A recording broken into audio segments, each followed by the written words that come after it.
صلوا على محمد وآل محمد.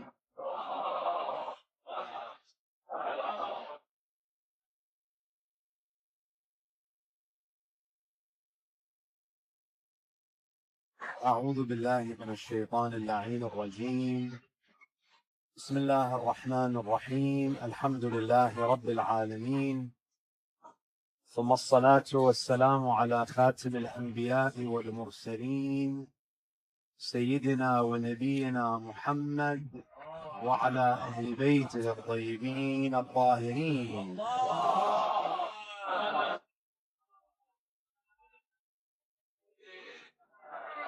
ولعنة الله على أعدائهم ومنكر فضائلهم من الآن إلى قيام يوم الدين.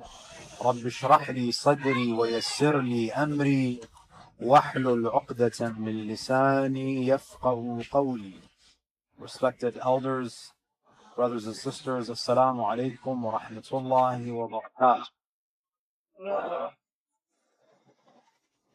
Last night we began our discussion on Nahjulbalagha, where we shared some introductory remarks. And I shared with you some points that Shaykh al-Mutahhari makes in his book, في رحاب Nahjulbalagha, which has been translated, as I mentioned, into the English language, Glimpses of Nahjulbalagha. And we also spoke about the unique relationship that Amir al-Mu'mineen alayhi salam had with the Prophet. Now tonight, as I promised, we're going to begin by sharing some reflections on some of the short sayings of Amir al-Mu'mineen alayhi salam that are found in the third section of Nahjulbalagha. For those of you who are not familiar with the structure of Nahjulbalagha, Nahjulbalagha is divided into three sections. The first section is a compilation of his sermons, the speeches that he delivered. And many of these speeches are not complete, meaning that Sharif al-Radi selected excerpts of his speeches that display the great eloquence and the literary merit of Imam Ali ibn Abi Talib. And many of these speeches and sermons were delivered when the Imam alayhi salam ascended to the position of the Khalifa. We have very few statements and speeches from Amir al-Mu'mineen alayhi salam during the life of the Prophet, because during the life of the Prophet, Amir al-Mu'mineen alayhi salam was doing more listening than speaking. When the Prophet is there, there's no reason for Imam Ali ibn Abi Talib to speak. Rasulullah is there. And after the death of the Prophet, as you know, Amir al-Mu'mineen alayhi salam was sidelined after the death of the Prophet for a period of 25 years. So much of the content that we find in Nahjulbalagha represents sermons, letters, and short sayings that were uttered by the Imam during the last few years of his life. And this is significant because these are not the words of a young Ali ibn Abi Talib. Imam Amir al-Mu'mineen, he's ma'soom. But these are the words of someone who had lived a full life. These are the words of someone who has spent the entire life as a war veteran. This is someone who had children, who had to endure poverty. These are the words of someone who was not only chosen by Allah subhanahu wa ta'ala, but these are the words of someone with a lot of life experience. So, the first section of Nahjulbalagha are the sermons, the khutab of Amir al-Mu'mineen. And of course, they don't represent all of his sermons. The Imam gave many sermons. These are just a selection of some of his sermons, especially those that have that literary beauty. And then the second section, as many of you know, the letters of Imam Ali ibn Abi Talib. Many of them are letters that he would send to his own governors. There are many letters in which the Imam is corresponding with Muawiyah. And it's a very fascinating part of Nahjulbalagha. And then the third section are the hikam, the wise sayings of Amir al-Mu'mineen, what we could call the proverbs of Imam Amir al-Mu'mineen. Now tonight, I'd like to look at saying number 147 in Nahjulbalagha, the third section, saying number 147. Now, depending on your edition, it might be 146, maybe it's 148, but the edition that I had, it was 147. And this is a saying that is essentially a conversation between Imam Ali ibn Abi Talib and Kumayl Shia. So, the saying 147 says, قال Kumayl ibn Ziyad. Kumayl ibn Ziyad should be a familiar name. Every Thursday night we recite Dua Kumayl. Individual. Now before I continue, just a little bit about Kumayl. Who is Kumayl ibn Ziyad? Kumayl ibn Ziyad al-Nakha'i was one of the very close companions of Imam Ali ibn Abi Talib. You see, Amir al-Mu'mineen alayhi salam, he met many people in his life. He had many acquaintances. He had many people who were his companions. People who were part of Imam Ali alayhi salam's inner circle. These are the closest people to him. The ones who we would refer to as his confidants. You know, Kumayl ibn Ziyad was not a companion of the Prophet. He was from the second generation of Muslims. And he was very dear to Amir al-Mu'mineen. And he was very devoted to Imam Ali ibn Abi Talib. In fact, Kumayl, in addition to narrating Dua Kumayl, he also narrates a very famous hadith known as Hadith al-Haqiqa. Hadith al-Haqiqa is a very deep narration where Kumayl asks Imam Ali to explain to him what the truth is. And it's a very deeply philosophical narration. And in this hadith, as Kumayl is asking the Imam about these deep realities, he notices that Imam Ali ibn Abi Talib is reluctant to answer. Imam is reluctant to answer. So Kumayl, he looks at Amir al-Mu'mineen and he says, Ya Amir al-Mu'mineen, awalastu sahibu sirrik? Am I not the companion that you share your secrets with? Am I not your close confidant? This shows you that Kumayl had that relationship where Imam would share with him what he would not share with others. أَوَلَسْتُ صَاحِبُ سِرِّكَ? He's asking him these deeper questions, and the Imam is reluctant to answer. And the Imam alayhi salam, he says, yes, Bala, you are my close confidant. You are صاحب سري. But look at what Imam says. He says, وَلَكِنْ يَتَرَشَّحُ عَلَيْكَ مَا يَطْفَحُ مِنِّي. The Imam, he says, yes, you're my close confidant. But Kumayl, you have to understand something. that the knowledge that is sprinkled on you, it gushes from me.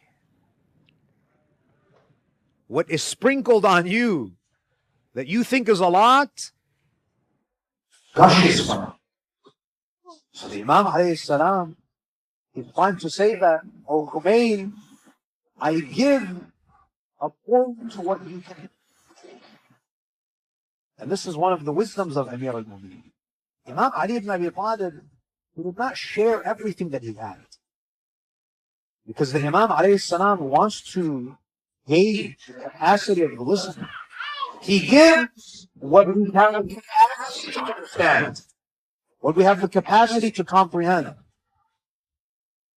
So, Kumayl, he says, أخذ بيدي أمير المؤمنين. So Kumayl, he had this relationship with the Imam where he would ask the Imam deep questions. He would probe. He wasn't satisfied with what he was hearing from the pulpit. He wanted more. And this shows you the intellectual capacity of Kumayl. He always wanted to deepen his knowledge.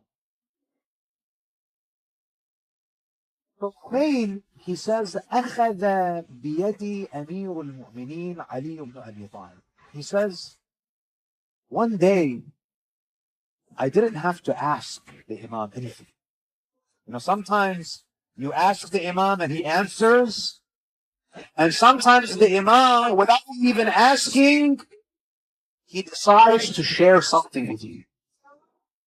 And this is the quality of a true teacher. Sometimes a teacher answers a question that a student asks, and they deem that it's appropriate and the student can handle the answer. And other times, no, the teacher assesses that this is a good time for me to share something with you. Imam Amir al-Mu'mineen was always looking for teachable moments. Kumayl says, Ali, one day he took me by the hand. And this is also, it goes to show you that the Imam was very affectionate with his companions. He didn't go, Kumayl, come with me. He takes the hand of Kumayl. It's a gesture of love, of respect. You know, just like a father who is mentoring his son. And these gestures, this body language is very important when you're a teacher. You know, sometimes you convey, it can affect your words, and sometimes your body language welcomes someone and creates that environment of learning. Because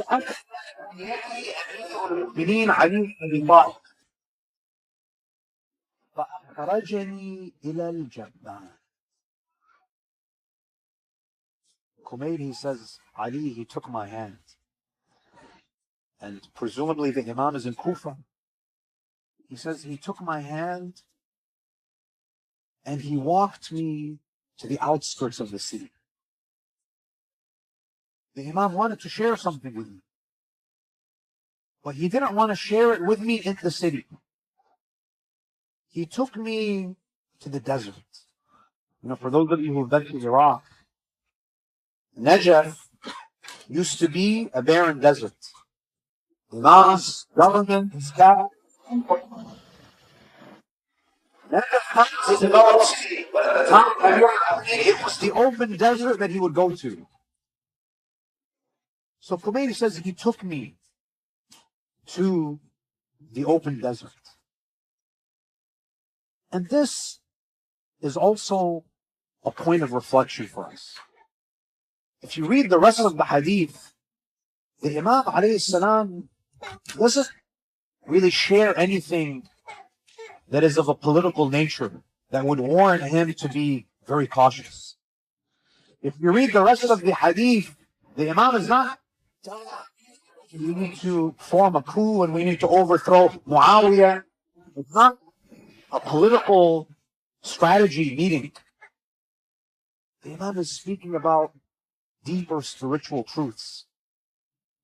But yet, the Imam alayhi salam, he doesn't say to Kumayl, let's go to a corner in the city, or let us speak inside of my house. He takes him to the open desert. And it's as if Amir al-Mu'mineen is teaching us that a true scholar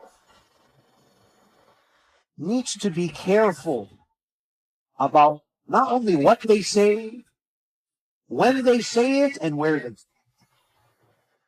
Perhaps the Imam alayhi salam did not want to have this conversation in the middle of the city where he could be overheard and misunderstood. The Imam alayhi salam was very careful about who was listening to his message. You know, sometimes you might say something that's true, but you're saying it to the wrong audience. You're communicating something that is technically valid, but it could be easily misunderstood by people.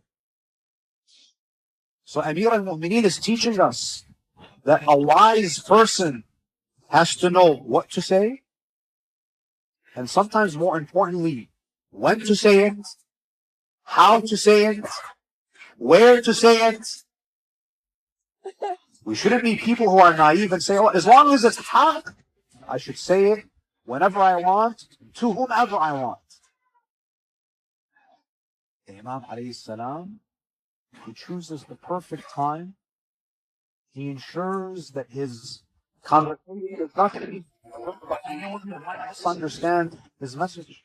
And this is one of the great problems that we have from the minbar today.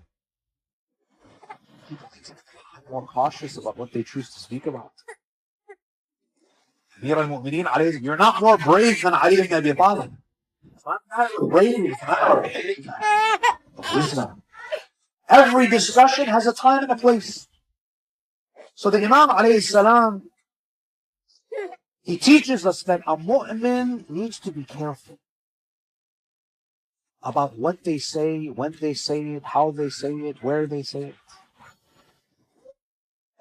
Then Kumayl says, when Ali took me to the desert, and it's as though the Imam is kind of creating this anticipation. You can only imagine how Kumayl felt. And this is also, one of the qualities of a good teacher. A good teacher creates that eagerness, that anticipation. فَلَمَّا أَصْحَرَ تَنَفَّسَ الصُّعَدَاءُ. The narration says that when the Imam, when he reached his destination, maybe it took them 20 minutes, 30 minutes, from Kufa to the outskirts of Kufa.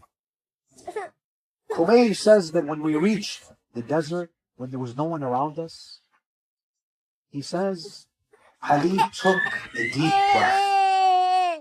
فَتَنَفَّسَ الصَّعَدَاءُ. What we would call a sigh. And even this shows you that Imam, he had a lot of pain in his heart. And he goes, when he's alone, he can finally breathe. He can breathe out a sigh. Imam Amir al-Mu'mineen alayhi salam, he had many enemies. There were many people who were jealous of him. There were many people who would say one thing to his face, they would give him bay'ah, and behind his back they would plot. The Imam was dealing with the Khawarij. He was dealing with Muawiyah. Amir al-Mu'mineen had so many problems. But one of the biggest problems is that he never really had, after the death of Sayyidah Fatima alayhi salam, he didn't have anyone to share his grief with. When Sayyidah Fatima was there, he could go back and he could vent to her. He could pour his heart out to her because she was his spiritual equal. She was his intellectual match. Now, Amir al-Mu'mineen alayhi salam, after the death of the Prophet, after the martyrdom of Sayyidah Fatima, the Imam really felt a type of loneliness. So he exhales. فَتَنَفَّسَ الصُّعَدَاءُ. And then what does he say? Ya Kumayl, Ibn Ziyad, إن هذه القلوب أوعية فخيرها أوعاها. The Imam says, O Kumayl, son of Ziyad, indeed, these hearts, they are containers. فخيرها, and the best hearts are the hearts that have the greatest capacity. إن هذه القلوب أوعية فخيرها أوعاها. أوعية is the plural of wi'a. The Imam is saying that these hearts are containers. Now, if you think about the function of a container, what is a container supposed to do? A container is supposed to carry something, and it's supposed to safeguard and protect. The Imam, he's touching upon a very important reality among human beings. And that is what distinguishes people from one another is not their wealth or the color of their skin. The real thing that distinguishes one person from another in the sight of Allah is the condition of their hearts. You know, if you look at human beings, yes, when it comes to our physical bodies, we have differences. There are some people who are tall, there are other people who are short. There are some people who are skinny, there are others who are overweight.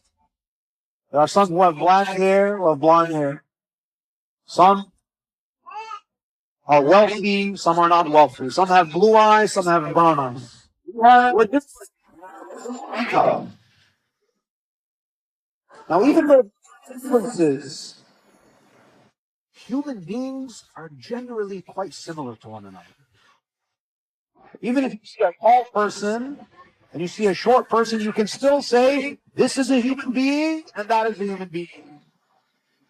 So the differences are there, but they're not drastic and vast enough to say entities in two different species. When it comes to us, we're different, but we're pretty similar. But when it comes to our hearts, the differences are much more vast. The differences, the diversity, when it comes to people's hearts, is much greater than the diversity of the physical body. We have an interesting ayah of the Quran where Allah subhanahu wa ta'ala in Surah Al-Isra, Surah 17, ayah 21. Allah subhanahu wa ta'ala, He says, انظر كيف فضلنا بعضهم على بعض. Allah says how we favored some over others, how we gave preference some over others. In dunya, there are some people who are poor, some people who are rich, some people who are tall, some people who are short, some people who are physically strong, some who are physically weak, some who are physically healthy, some who are physically sick. There are differences. But that's what does Allah say. This is in dunya. These are the differences we see in dunya. And then Allah says, وَلَلْآخِرَةُ أَكْبَرُ دَرَجَاتٍ وَأَكْبَرُ تَفْضِيلًا. Allah says, in the hereafter, the differences among people will become pronounced. The differences will be much greater than the differences that we see in this world. Because in the hereafter, people are resurrected based on the condition of their hearts. In dunya, your appearance is based on your physical body. In the akhirah, your appearance is based on the appearance of your heart, the appearance of your soul. You know, this reminds me of an interesting narration that we have where Abu Basir, the famous student of Imam al-Baqir and Imam al-Sadiq, who incidentally was blind, he says, one year I was performing Hajj with Imam al-Baqir alayhi salam. He says, I was blind and I was holding onto the Imam and we were doing tawaf. قال أبو بصير للباقر عليه السلام, but blind, but he hears a lot of noise. And for those of you who've been through it, even if you close your eyes, it's a lot of noise and shouting and a lot of racket. So he says to Imam al-Baqir during the tawaf, ما أكثر الضجيج ما أكثر الحجيج وأعظم الضجيج. Abu Basir, he says to Imam al-Baqir, oh Imam, it sounds like there are a lot of hajjaj, pilgrims, so much noise, it's so loud. The hadith says, Imam al-Baqir alayhi salam, he says, no, you're mistaken. Imam al-Baqir says to Abu Basir, بل ما أكثر الضجيج وأكثر الحجيج. The Imam, he says, you're right, there's a lot of noise. I agree with you, there's a lot of noise. It's very noisy. But there are very few hajjaj. There are very few people who are performing hajj. So Abu Basir is confused. How is there a lot of noise and only a few hajjaj? So remember, Abu Basir is blind. Imam al-Baqir says to him, أتحب أن تعلم صدق ما أقوله وتراه عيانا. Imam al-Baqir, he says, do you want me to show you what I mean? Do you want to see what I am seeing? Abu Basir says, yes. So the hadith says, فَمَسَحَ يَدَهُ عَلَى عَيْنِهِ. Imam al-Baqir alayhi salam, he wiped his hands on the eyes of Abu Basir. And through karama, a miracle, he's able to see. وَدَعَى بِدَعْوَاتٍ. Abu Basir says, the Imam started to recite a dua, and then suddenly, I'm able to see. فَقَالْ انظُرْ يَا أَبَا بَصِيرٍ إِلَى الْحَجِيجِ. As soon as I was able to see Imam al-Baqir, he said, oh Abu Basir, look around. فَقَالْ فَنَظَرْتُ. Abu Basir, he looks in front of him, beside of him. فَنَظَرْتُ فَإِذَا أَكْثَرُ النَّاسِ قِرَدَ وَخَنَازِيرَ. He says, I looked and I saw that the majority, not the minority, the majority of the people did not look human to me. They had the forms of monkeys and pigs, meaning that they did not look human. They did not look like human beings. وَبَيْنَهُمْ وَالْمُؤْمِنُ بَيْنَهُمْ كالكوكب مثل الكوكب اللامع في الظلماء.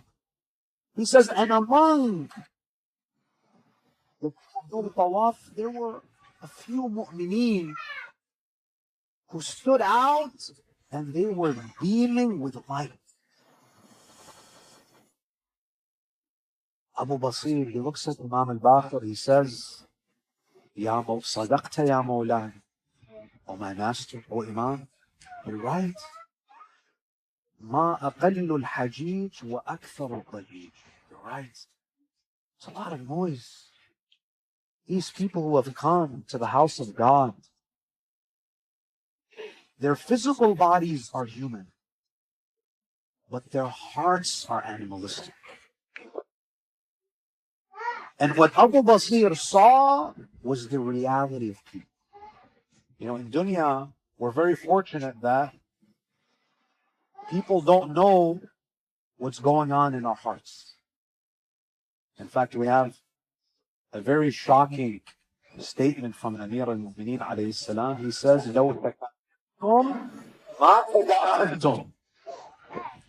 Imam Amir al-Mu'mineen, he says, if Allah were to expose what was in your heart to the people around you, if people knew what you think about, the thoughts that cross your mind, no one would bury each other. Because you would discuss it. This is what you think about me? This is what you think? This is what you really feel about me? But one of the greatest blessings of Allah seals our inner thoughts from one another. Otherwise, the Imam says, none of you would bear each other. You would lose respect for one another if you knew what human beings are. But when the Imam says, إِنَّ هَذِهِ الْقُلُوبِ أَوْعِيَ فَخَيْرُهَا أَوْعَاهَا, he's speaking about the real differentiator between human beings. And that is the heart. Allah subhanahu wa ta'ala in the Quran, He says, إِنَّ أَكْرَمَكُمْ عِنْدَ اللَّهِ أَتْقَاكُمْ. The most noble of you is the one who is the most pious. Now the question is, Amir al-Mu'mineen, he is saying that these hearts are containers. And the best of these hearts is the one that can contain the most. The Imam is saying that everyone has hearts. We all have spiritual hearts. Those who are the greatest in the sight of Allah, they have the greatest capacity. And the most wicked are the hearts that are very small, that have the smallest capacity. Now this requires some deeper reflection. How do we increase the capacity of our hearts? You know, there's a famous dua that we have in the Quran from Musa alayhi salam. Musa, when he was sent to Fir'aun, what's the dua that he makes? رَبِّ اشْرَحْ لِي صَدْرِي. Oh Allah, expand my heart. Musa understands that in order for me to succeed in my mission, what's more important than having a powerful military? You know, if you think about it, Allah tells Musa to go to Fir'aun. Basically, go and meet the superpower of your time. You would think that Musa would say, Ilahi, I need, an army. I need horses. I need weapons. He doesn't ask for any of that. He says, Rabbi shrah li sadri. Increase my capacity. In shirah al-sadr. And this is something that Allah gave to the Prophet. Alam nashrah laka sadrak. And this shows you the greatness of Rasulullah. Allah gave to something that Musa had to ask for. Now, how do we increase the capacity? You see, brothers and sisters, Allah subhanahu wa ta'ala is unlimited in what He gives. Allah subhanahu wa ta'ala is not stingy. What He has to offer is unlimited. When you and I take from His mercy depends on our capacity. I want you to envision the rahmah, the mercy of Allah as a big ocean. There are some people who go to this ocean with a small little cup. You know the cup that we drink the tea from? Small little cup. In Iraq we say istikan, little cup. You go and you take, and all you take is that little container. It's not because Allah is depriving you, it's because this is your capacity. There are those who come with buckets. They take more. Not because Allah to the zakat. It's about capacity. Allah gives. He's so generous that what He gives depends on your willingness and your capacity to take. Now, if you look at the human being, there are certain things that we can do to increase our capacity. You know, sometimes Allah subhanahu wa ta'ala, you can tell, you can measure your capacity by how you react to blessings. I'll give you a simple example. There are some people, Allah subhanahu wa ta'ala gives them power and they can't handle it. They lose themselves. They become like Fir'aun. أَنَا رَبُّكُمُ الْأَعْلَى. Allah gives them power and they start to transgress. That means this person doesn't have. Fir'aun was given power and he wasn't able to conduct himself fairly and justly. His ego overflowed and he transgressed against others. And then you have someone who's given power, but they remain humble. So Fir'aun's transgression is very limited capacity. He couldn't handle that ni'mah that Allah gave him. And others, they're able to conduct themselves with humility. There are some people, Allah gives them a lot of money. They lose themselves. They can't handle it. They go astray. They defy Allah. They start to oppress. It means what? They have very limited capacity. They can't handle it. And there are those who have immense wealth and they remain humble and down to earth. Now, when it comes to capacity, the thing that limits our capacity more than anything is sinning. You know, if you think about your heart as a container, whenever you sin, this container shrinks. And the more you sin, the more it shrinks. So when a person sins, their hearts become very small containers. And they're not able to receive special mercy from Allah subhanahu wa ta'ala. They're very limited in what they can take. It's like you have a window. Whenever you sin, it's like you're lowering the blinds. You're limiting the light from entering. If sinning decreases the capacity of your heart, what do you think increases the capacity of your heart? Having taqwa, doing good, doing your wajibat, obeying Allah. Obeying Allah, doing the wajibat, doing the mustahabat. This is what it increases your capacity. You know, this is why Allah subhanahu, this is perhaps one of the reasons why Allah subhanahu wa ta'ala, He mandates upon us that we pray, for example, 5 times a day. Because salah is a capacity exercise. The more salah you do, the more you increase your capacity to receive. The more you sin, the more it shrinks. Now Allah subhanahu wa ta'ala, if you look at the human being, Allah subhanahu wa ta'ala created the human being and He set limitations. We are limited in every way.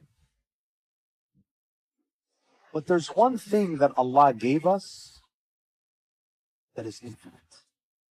Meaning that there's one aspect of the human being that is unlimited. So we're limited in our power. We're limited in our intelligence. We're limited in how much space we occupy.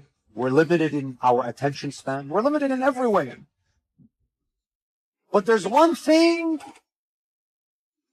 that Allah gave us that has unlimited potential, and that is our capacity.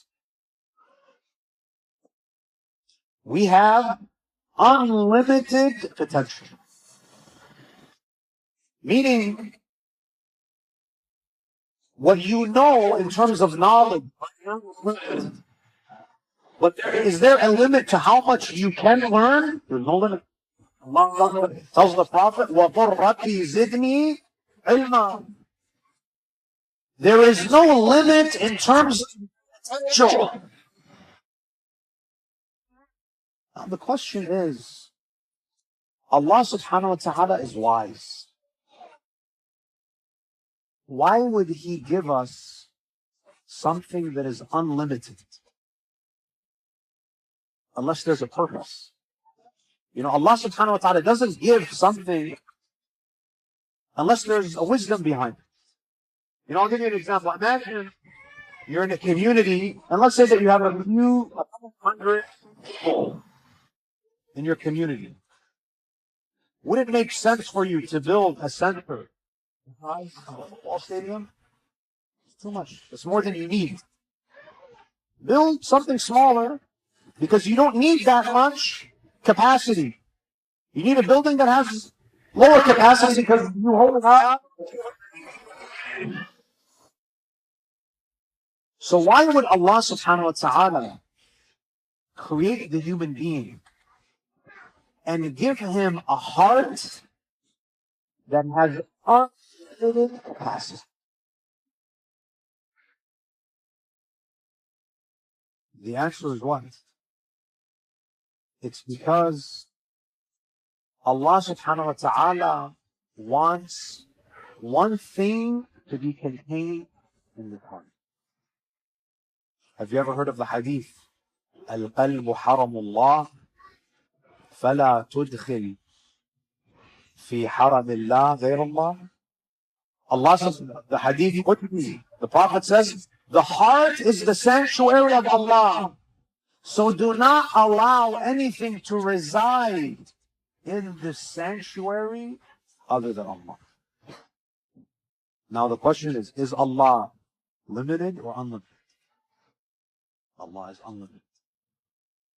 So Allah gave you unlimited capacity because your heart was designed to host Him. It was designed for Him. You see, brothers and sisters, what I just shared with you is the reason why so many people suffer in this world. Because the heart, it has unlimited capacity. So if you put anything else in this heart other than Allah, it's going to feel what? Empty. You don't have a stadium that's 100,000 square feet. And you take a little pebble and you put it in the stadium. Is the stadium going to feel empty or full? It's going to feel empty. Anything other than Allah is very small. The dunya, this is why Ahlul Bayt, they warn us about the dunya to us, becoming infatuated with the dunya. Because if you become obsessed with money, power, anything other than Allah, if you embrace it with your heart, empty. SubhanAllah. And if you look at the world today, those who chase after wealth, no matter how much money they have, they still feel what? They still feel empty. The people who are trying to ascend the highest echelons of power, even when they get to the top of the mountain, they still feel empty. You're in love with someone.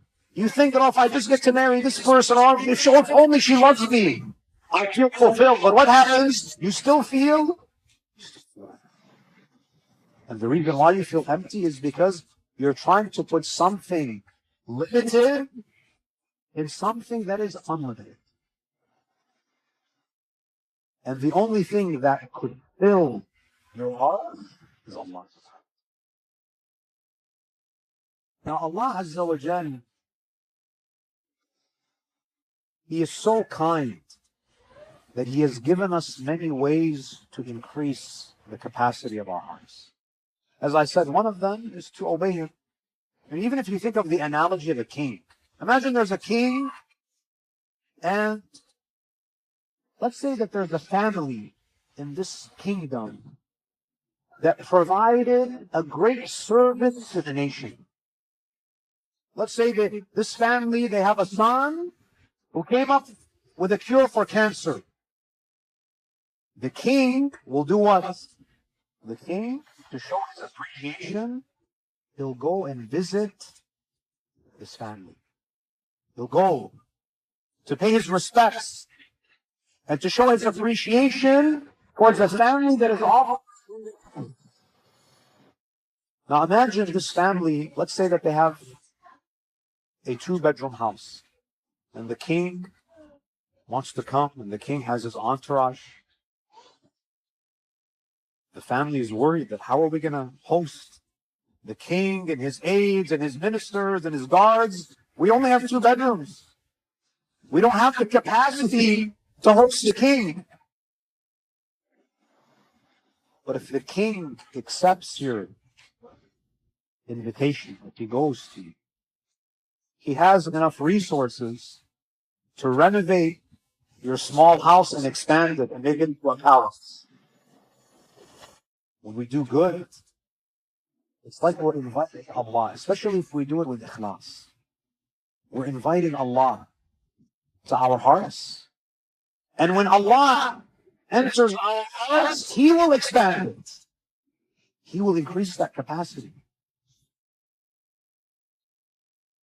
And sometimes there are people who don't do anything good. They don't do their wajibat. They don't avoid the muharramat. So what does Allah do?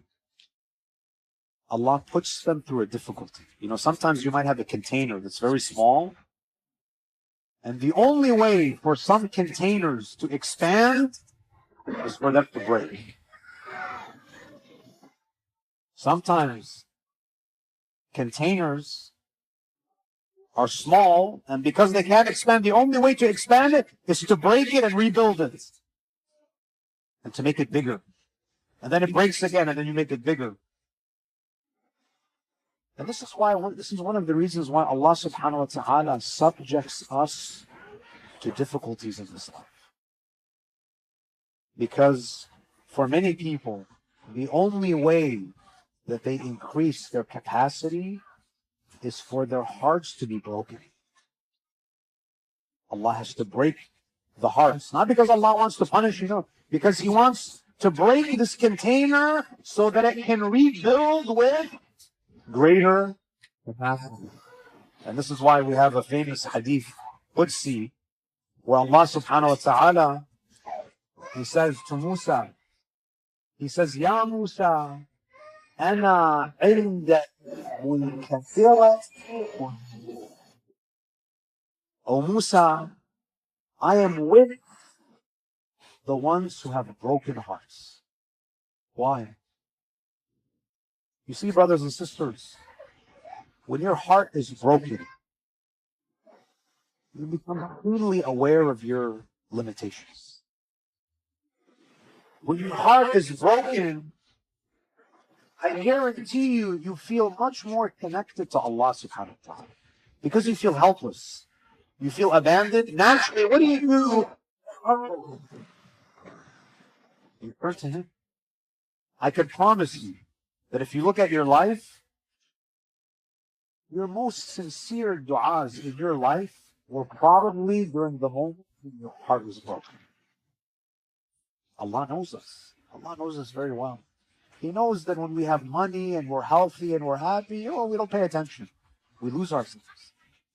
So Allah subhanahu wa ta'ala, out of His care and concern for us, He makes us go through these trials so that we can reconnect to Him and we can increase our capacity. And it's very similar to the analogy of the king. You know, there are some people, when there's a hurricane, When there's an earthquake, when there's a tragedy, that's when the kings and the princes and the president and the prime minister, that's when they go and visit the people.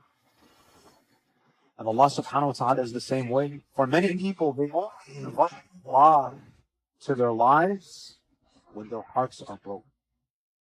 And the breaking of the hearts, part of Allah subhanahu wa ta'ala's plan to increase your capacity. Because ultimately, Allah wants each and every one of us to benefit from Him.